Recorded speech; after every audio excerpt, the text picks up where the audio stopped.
It's your favorite entrepreneurs, Chanel and Prince Donnell. And you are tuned in to the Creative Cloud. You're now tuned into Creative Cloud. What's poppin', y'all? Rocking with Jiggy Jones and Jay Benz. Today we have two very special guests in the building. When you talk about properties, they got that generational wealth. They establishing that.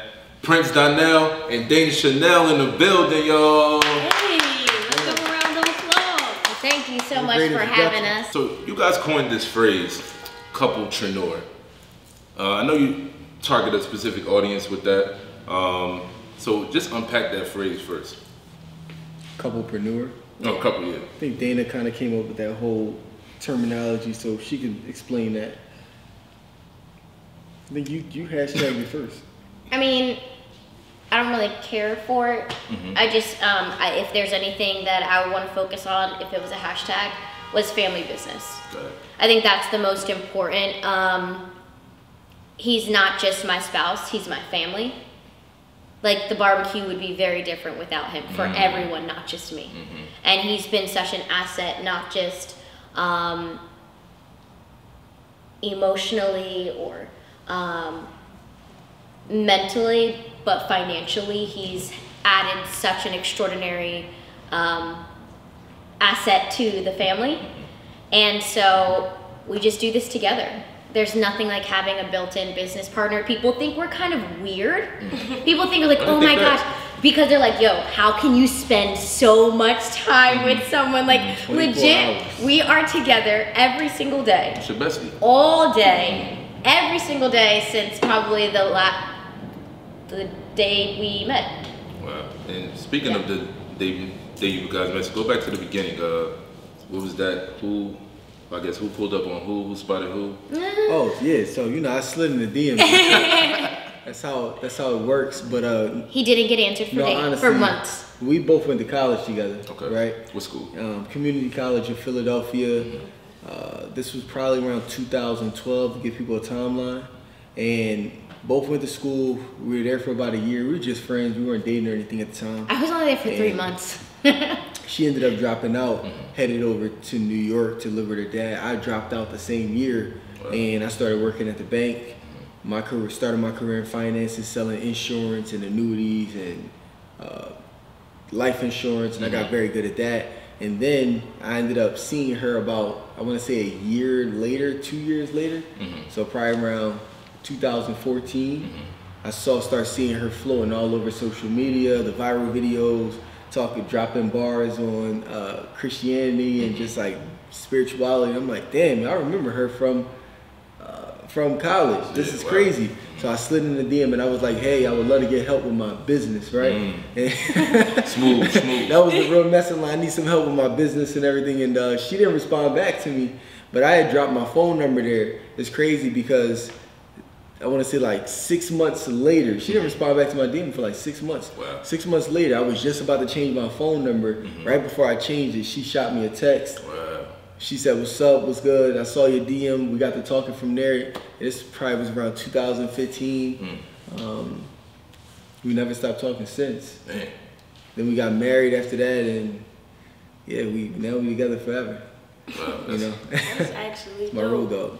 So when is the timeline when y'all decided that y'all wanted to be partners in the business? As a woman, something that I talk about all the time that I'm so grateful that my dad gave me was a certain level of confidence to go execute and do things myself and not need anyone or rely on a man to provide for me.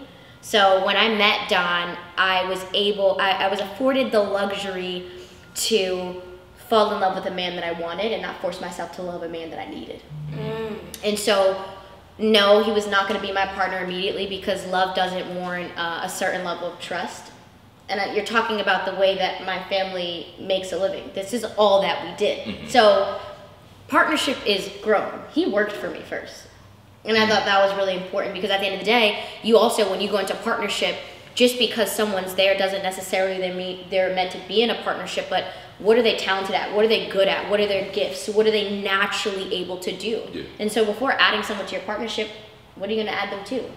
You know what I mean? And so we learned very quickly the way his brain thinks about numbers, that he was going to flourish in the financial industry, and the way he analyzed revenue and kind of just goals and stuff like that was pretty darn cool. But in the beginning, when I had asked him, like me and my dad like had a conversation about him leaving his job. I just felt like he was so much more valuable working for the family business than working at Wells Fargo. It didn't make sense. Like, it just didn't make sense. But he would come after work to the office every single day and grind with me. And I'm like, hey, like, how about you just like quit? Yeah, and be it full time.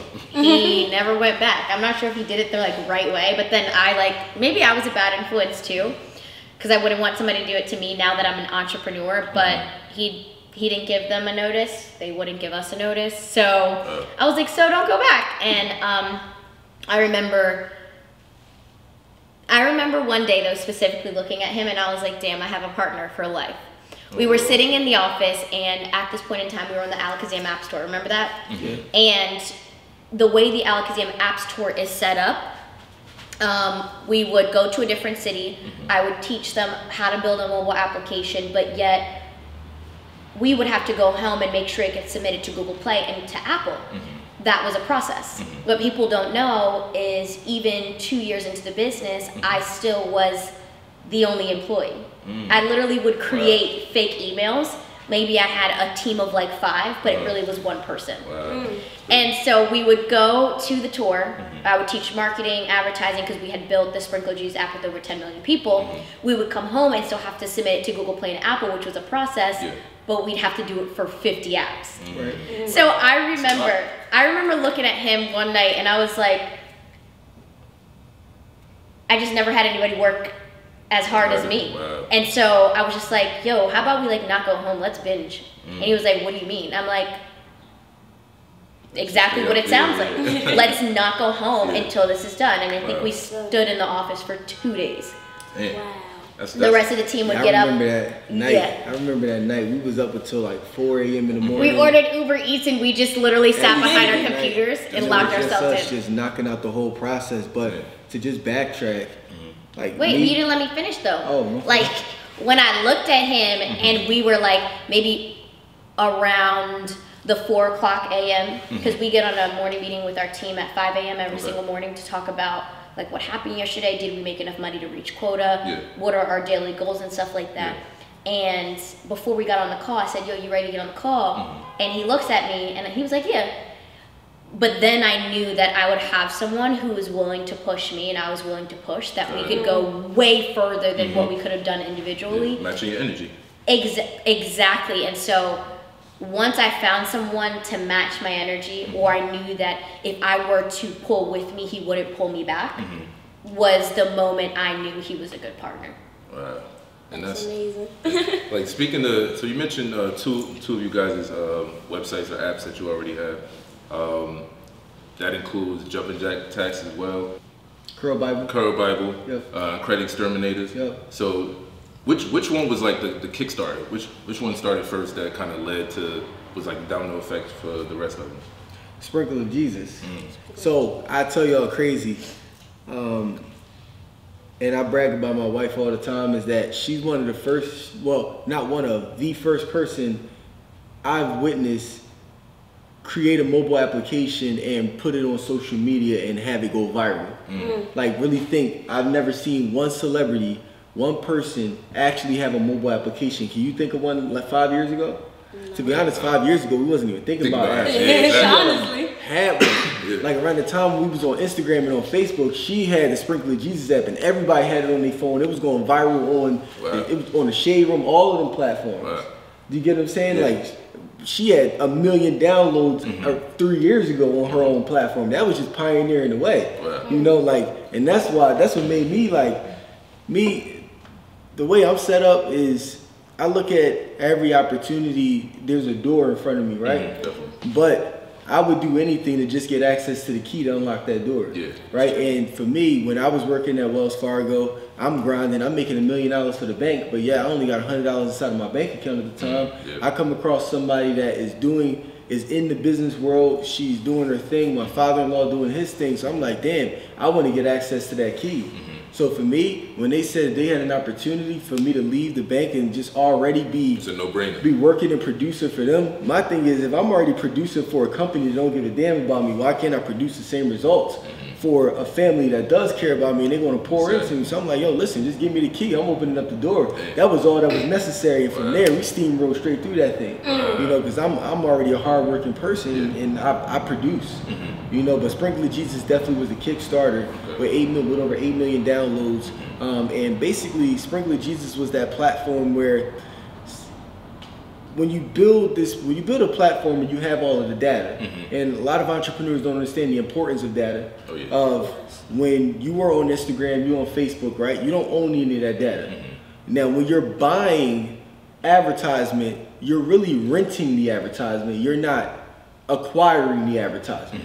For example, I got 400,000 followers on Instagram. Every time that I promote to those 400,000 people, because Instagram is limiting my my engagement, I'm buying back my followers that they took from me.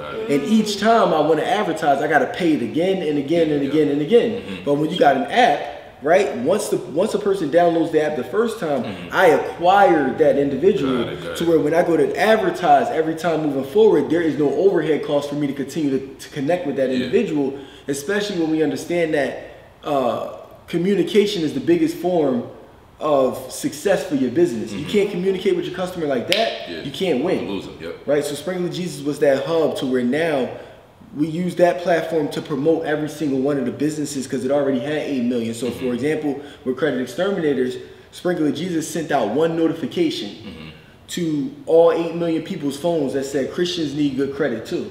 Right? Send out that notification. Imagine that popping up on your phone right now in the middle of this interview, and you can't ignore it because it's like a text message. It pops up, and you're like, damn, I do need good credit. You click on that notification from Sprinkle of Jesus, and it starts calling Credit Exterminator's office right there. Now, April, our sister, she ended up having over like 1,000 or so calls. She couldn't even get no more appointments for the past 6 months just off of one notification that was sent out. But as entrepreneurs, many of them don't have that ability to do that because their businesses are stuck on social media. But my biggest thing is if your business doesn't have a home, it's homeless. That's not your home. You can get kicked off of social media at any given time. Because they own it. You don't own it. Louis Farrakhan, really look at Louis Farrakhan. That's when, like, I listen to him faithfully. There's a lot of his teaching, be dropping gems. He got kicked off of social media for reasons with no fair unknown. warning. That's kind of dangerous when you own a That happened to a lot of people. A lot of people, accounts get either hacked or deleted. So yeah, that happens often on social media. But when you see that, what do you do? And I feel like entrepreneurs, and especially young people who are always trying to be attached to what's moving, is for your protection, you literally have to think outside the box and believe in yourself enough to push people and use social media as an advertisement reel to get them back to your platform. Because at the end of the day, you guys said that, you know what I mean? You guys said, oh, you know, yeah, I've seen that happen to other people. I've seen people's accounts get deleted, but what have essentially you guys done about it too? If you know that at any point in time, one of our favorite people, Earn Your Leisure. You guys have heard of them, correct? One of our favorite people, shout out to them, you know what I mean? They had us on. We're literally talking about mobile applications, and I'm talking about how my post was deleted when I went to Erica Mena's birthday party. Wow. 2 weeks later, their post was deleted and they were talking about financial literacy. They were talking about the very thing that helps people, but yet because it was reported by other people, it violated community guidelines that were not your rules. If you go to someone's house and they tell you to take off your shoes, and you don't take off your shoes, what are they gonna say? No, Get the hell up out of here. Exactly. So once again, it came full circle. We cannot play when we are the individuals or creative. We're the ones who bring the followers. We're the ones who bring our friends and our family on social media. We're the ones that bring the $1 billion engagement. So why not believe in ourselves enough to do it on our own? Especially when you have people out here preaching, yo, I can help. I've literally been advertising for the past 5 years about my mobile application business. And people are slow to innovate. You know what I mean? People are slow, but at the end of the day, I live in someone's pocket. You have to wait for people to look at you. Got it. Got it. You gotta keep up with technology as well. As a technology advances, you have to advance yourself with it. As far as your business, as far as marketing yourself, everything. If you're selling clothes and the newest thing is crop tops, well, baby, you need to go buy that crop top. Yep. It's really true. And I also know too, like, first of all, gentrification is becoming a big issue, and y'all guys are buying back the blocks. But what are some ways for somebody that want to do the same thing but complain, I don't have the money, I don't know how to do this, I don't know how to start? What are some ways to start that? I think the basic way is a way that every single family member can do it. Find a way to get along and sacrifice just 10 years of you guys living together, putting some money up, buying a 3-family home, renting out each individual. You guys were living in an apartment to begin with. You guys weren't living too fancy. So why is it that you guys aren't putting your money together and say, hey, let's sacrifice this next 10 years. Let's pay as much of this mortgage as possible together. Each family member have their own floor, or even, hey, we're family. We can go ahead and share some of it as well. You know what I mean? And then go ahead and pull out a line of credit on the mortgage and go ahead and buy another property. The problem is I'm gonna be honest, the reason why a goal like real estate or property seems so far-fetched is because we're fighting to do it alone. But what happens is all we need is group economics when it comes to the household, and I promise family economics, group economics, family economics, whatever, for you to just literally rebuke the mindset of you doing bad all by yourself is what needs to happen. United we conquer. And so for me, it's like, I say that, and I literally give that blueprint, and we know that it works because all the Asians do it, all the Indian culture does it. They have absolutely no problem living together. Even interesting with the Jews, they have a stipend, you know what I mean? And what's interesting to me is that, like, the second that I say that to our people, you know what they say? Oh, I couldn't do that. I could not live with my sister. My family's crazy.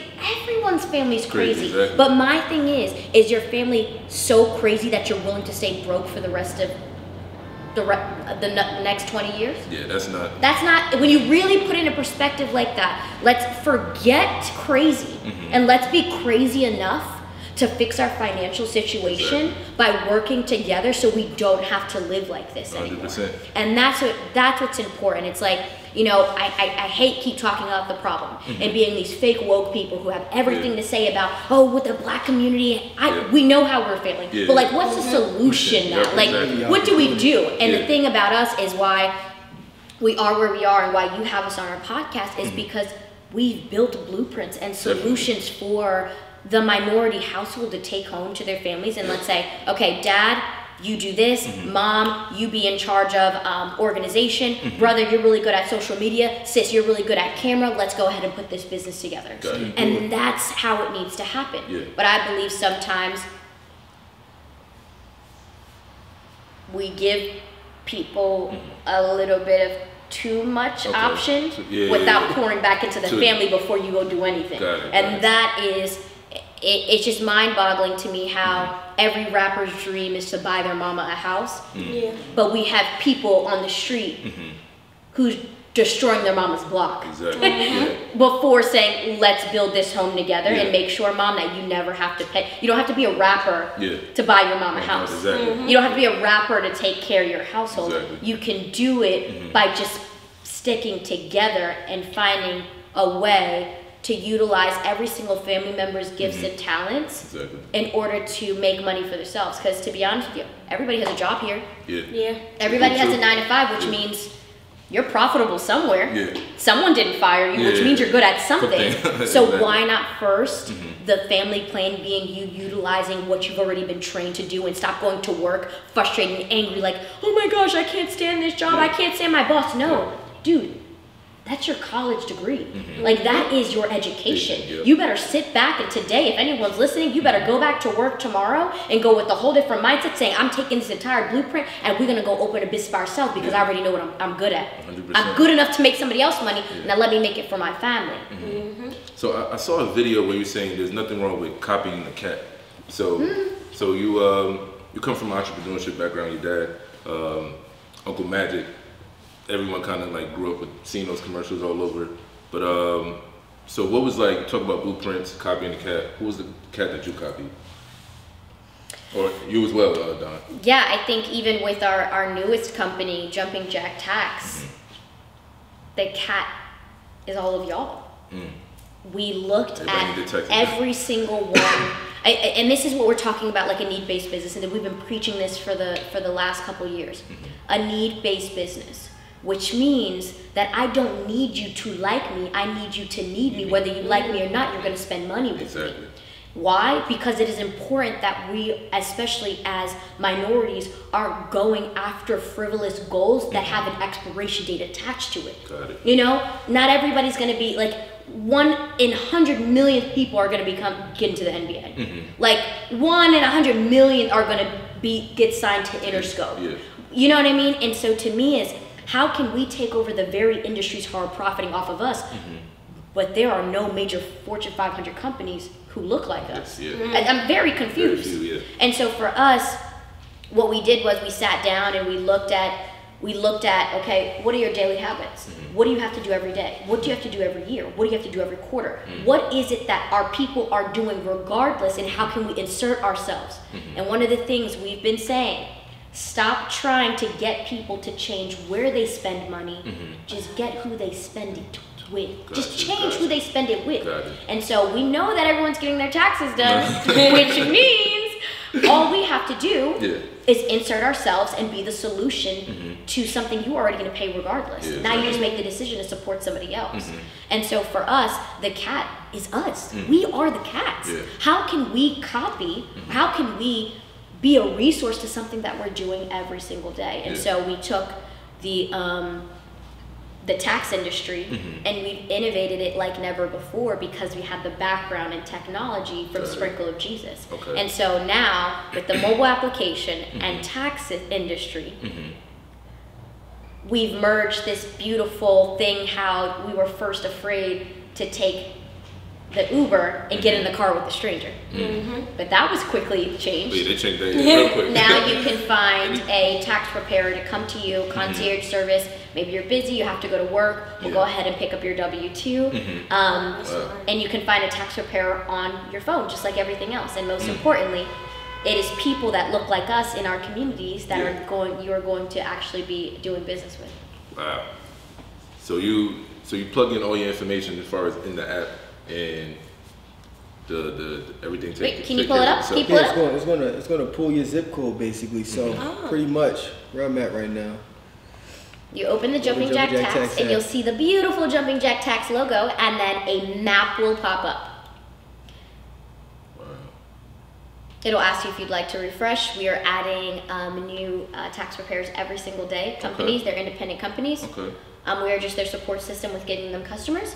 And right now, if you go into New York, we see that there are over, just in New York, just back up a little bit. The closest one to us right now is 7 miles away. A+ tax. And you can actually get directions to her location. That's her face, so you know exactly who's that she's supporting. She ultimately works for you guys? No, she is a licensed partner of Jumping Jack Tax. Got it. Okay, She's a licensed partner. She bought a license from us with Jumping Jack Tax. We have over 500 licensees across the country right now, which to date, it makes us the fastest growing tax company in the United States of America. There's no other tax company that has grown faster than us in the first year or going into year 2, because we're going to double those results going into year 2. Could you explain to them what licensing is? I feel like we look at it every single day and we don't realize how powerful it is. A lot of entrepreneurs don't understand licensing, right? I think it's very important to understand, because licensing is one of the biggest industries in the world. Just to start, before we get into Jumping Jack Tax, Walt Disney is the biggest licensor in the world. Okay, they did $50.7 billion in licensed merchandise just last year. What that basically means is they own the intellectual property to Mickey Mouse. So now, let's say you have a watch company. Now they take the intellectual property of Mickey Mouse, and you want to put it on your watch. I give it to you as Disney, and then I get a royalty off of everything that you sell. Or you got to buy my license, which costs $50,000. Who knows what they charge it on? But they made $50 billion last year just off of licensing. You didn't even have to go to Disney World. That's crazy, right? Nor do they got to manufacture the products. Another big example of licensing that's right in front of you. Y'all know who George Lucas is? Yeah. I did not know who Star this Wars. was. Star Wars. You know the Star Wars franchise, right? I'm right with this. One of the biggest franchises in the world. Yeah. Around the time he was looking for a production company to shoot the Star Wars movie. Of course, all the characters, he got the storyline mapped out. He went to a bunch of production companies. They didn't want to buy into the franchise and build the movie. Yeah. He finally met up with 20th Century Fox. They said, cool, we'll do the movie, but we don't really think it's going to be successful. So honestly, we'll do the movie for you, but you could keep all your intellectual properties to Star Wars, because that's what he negotiated. In exchange, he gave up his director's rights of any raises or anything he gets on sequels and whatnot. Now, that was a bad move for 20th Century Fox, because Star Wars actually blew up, and then he owned all the intellectual properties to the Star Wars brand. So he was able to successfully sell the Star Wars franchise to Walt Disney for $4 billion. He became a billionaire overnight. Just off of, and then once he sold it to them, Walt Disney was able to license out the Star Wars brand. And you see now, if you go into Target or anywhere, anytime there's a Star Wars on a t-shirt, somebody's paying Walt Disney for that.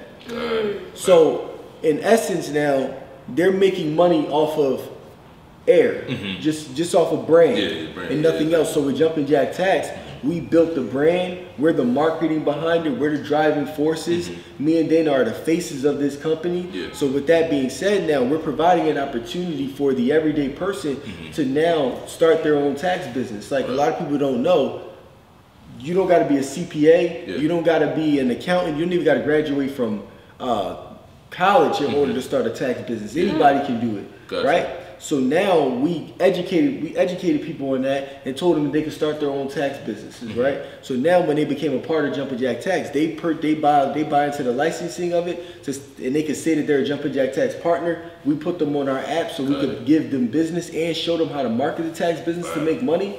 And now that's the reason why with Jumpin' Jack Tax, we became $1 million company in over 6 to 7 months of actually launching, because of the fact that we became the mall instead of becoming the store. What are some good creative strategies to build your marketing brand?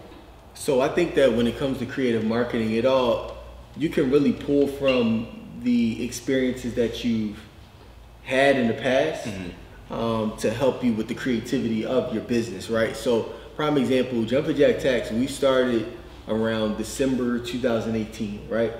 I want to say January or February, the beginning of that year, we probably only had maybe 15 licensed partners just in January or February. Now in November we over 500. So you think how fast we've grown. Yeah, that's like but 10 times. Yeah, ridiculously fast. And I'll tell you the exact strategy that I took to do that, right? So I'm literally sitting inside of the office. It's about March or April, and I'm talking about I got a ton of leads right now.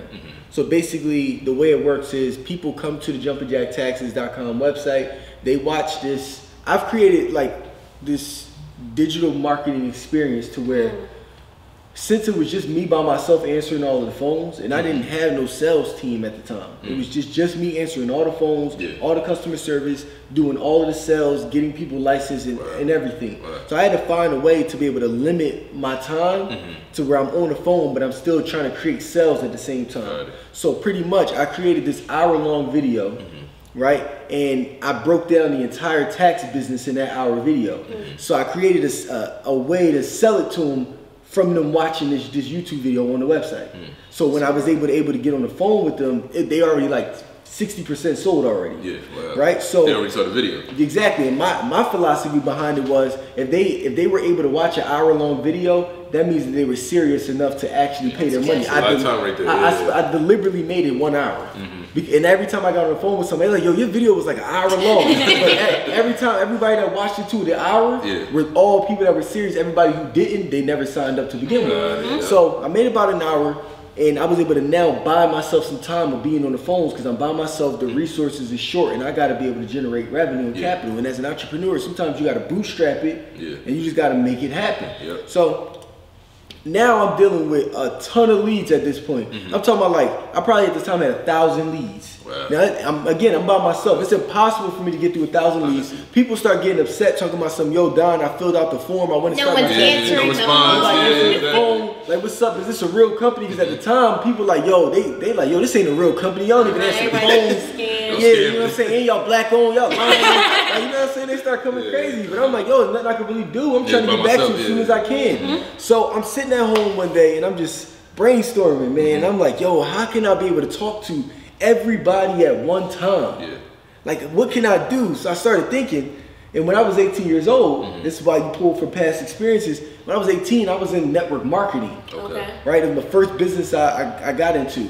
And I remember in network marketing, they used to have these power hour calls, right? Basically where if you wanted to get started with network marketing, you could call into this number and then they would explain the opportunity to you. They would have power hour calls at 9 a.m., 12 p.m., and 7 p.m. And they used to be super effective to get people signed up. So I'm like, yo, how about every single person that's filled out a lead to join Jumpin' Jack Tax, they put their phone number in the lead system. So I went and found a text message marketing platform, right? Found a text message marketing platform. Remember the name of it? Huh? Remember the name of it? They don't pay me. Oh, that. Right?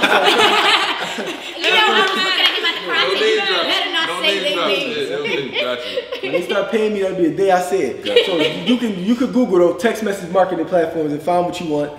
I found a text message marketing platform, whatever, and I was able to download the CSV file of every phone number that of each lead that was in the system. I had like over like 10,000 leads that was there over the past 2 months. I downloaded them, uploaded them into the text message marketing system, and I said to myself, you know what? I should do a phone call and be able to get 500 people on this call and just do like the sell that I would normally do one-on-one. I'm gonna sell it to everybody on the phone at the same time on a power hour call, right? So I said, all right, you know what? I downloaded the CSV, uploaded it into the thing. I sent out a text message to everybody's phone because, of course, you want to go direct. I'm not doing a power hour call just by posting a social media flyer. I had to go direct to people's phones. So just like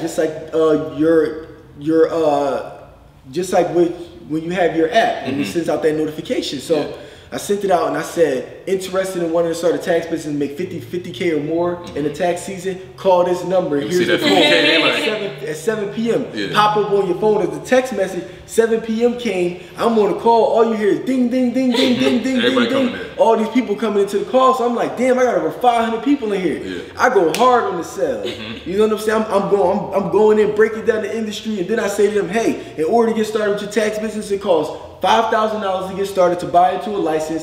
If you heard all this information and you ready, call now. If you don't got the money, don't call me. No, say it how you said it. Say it how you said it. Say it how you said it. Listen, you got to be good at sales, right? I've mastered sales. And I say, right at the end, I'm like, you know what? It's $5,000 to get started with your tax business, right? And you got to make at least a $500 to $1,000 down payment, and you can set up payment arrangements on the rest of the balance. Now, I just spent the last 30 minutes explaining to you about how you can start your tax business. You know the facts. You know that it works. And honestly, those that are ready to pull the trigger, I'm going to be here for the next 2 hours in the office waiting for your call so that we can get you started with Jumpin' Jack Tax so you can be ready by the 2020 tax season. Don't call your Uncle Joe or your cousin Ray Ray who never started a business before in their life, because what information is they possibly going to give you that they haven't done for themselves? So if you wouldn't trade bank accounts with that person, don't call them. Right? So those that are ready, call me. If you don't got the money, don't call. I don't got time. So legit, when he said that, right? Once again, just me and him in the office, maybe 8, 9 o'clock at night. And we're sitting there. He hangs up the phone, and the phone lines go crazy. Me and Don, before we even picked up, I looked at him and I was like, okay. And I was like, hi, hello, Jumpin' Jack Tax. Are you ready to make a deposit? Were you on the call? And we probably closed how many offices? We closed about 20 offices in an hour. So literally, what it took me to do 1 to 2 offices by myself a day, I was able to do one phone call that was able to increase it, drop 20 offices in an hour. We all night. As soon as I answer the phone, hey, you ready to start your taxes? I'm ready. I got the money. I got my debit card on hand. Yeah. We boom, boom, boom, boom, boom. All the payments is flushing through. I thought the payment gateway was going to shut down on me because they thought it was like fraud or something. That was going to so many payments coming through the system. So after that, I started duplicating that again and again, and I started doing conference calls every day, Monday through Sunday. Never missed a day over the past 6 months, and then. That's when you saw Jumpin' Jack Tax went from 15 partners, we increased to 500 partners over the course of 6 months. I went all the way in. All the way in. Sheesh. I just had to limit, I had to figure out how to make my time more effective to get more sales. But that's the thing, I think a lot of time as new business owners, we're not really sure how to use that thing called tenacity. Like, be crazy for a second. Just think of the most, how can I limit my time, because we don't have it, especially if you are trying to hustle your way out of your 9 to 5. You don't have a lot of time. So he had to find a way to turn partners over faster, but with a smaller amount of time. There's no way that he could talk to all those people at one time.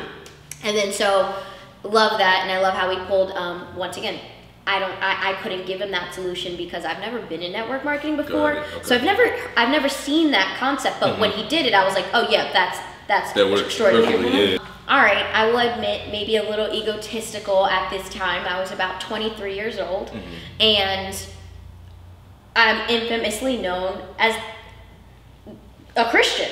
I pioneered this way of what Christianity looked like. It wasn't a girl that looked like she was small or in the church or not cool. Like, I talked about Christianity, and I saw with building Sprinkle of Jesus, we had the most influential Christian platform. With T. Jakes, Joel Osteen put together, we had a bigger platform.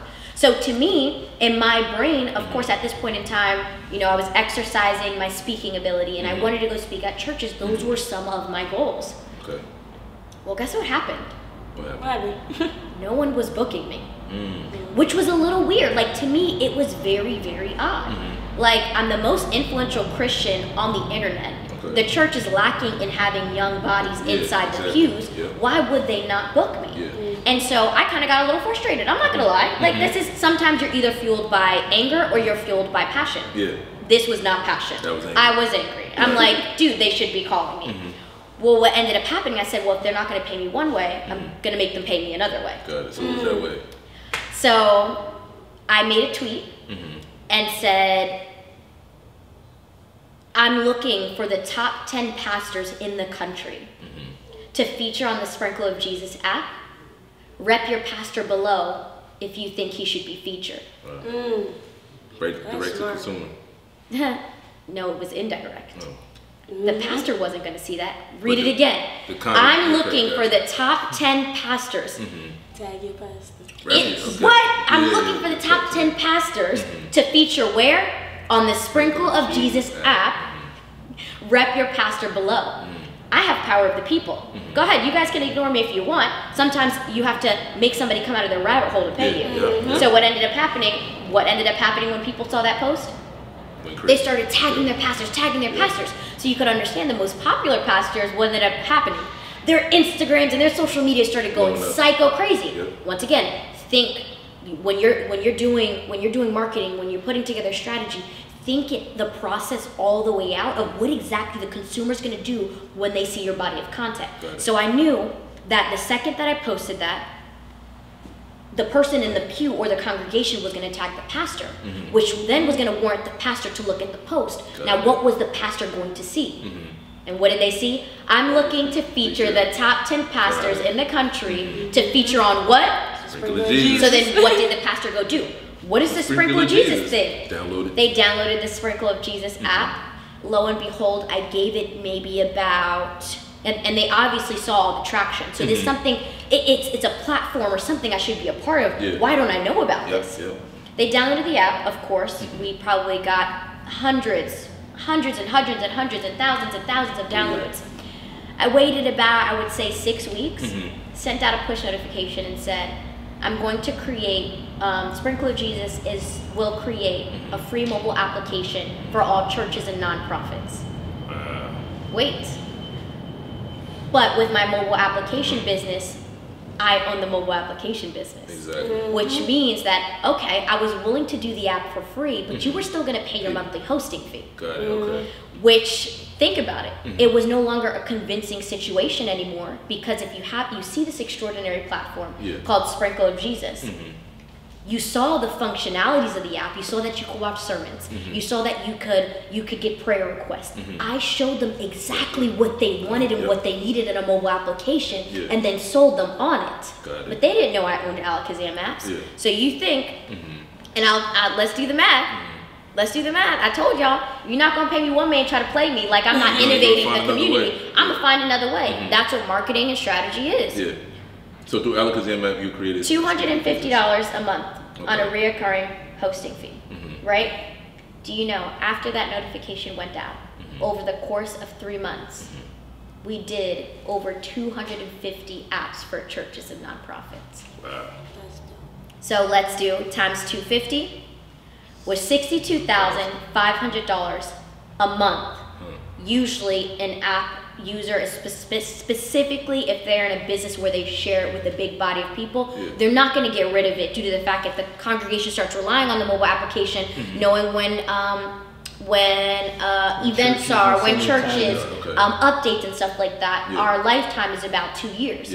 So if you multiply that by 24 for 24 months, about 2 years, that one post made me $1.5 million when no one wanted to invite me to the church to speak about the Word of God. Yeah, well, like you said, and that was creative marketing. When they closed one door, you found another. So we definitely want to thank you, both Dana Chanel, Prince Donnell, for coming through and dropping so many gems. Audience will definitely appreciate it. I know you have a huge following, so definitely tell the people where to follow you guys. Download the Sprinkle of Jesus app. And you can download the Jumpin' Jack Tax app to find a tax professional to get your taxes done this upcoming season. Please guys, we can't continue to always complain about there not being options for us to spend money with black businesses. We are here, we want to help. You are literally putting food on the table with the tax preparer that you choose on the Jumping Jack Tax app. We are here and we're trying to change the narrative, but we need your help to do that.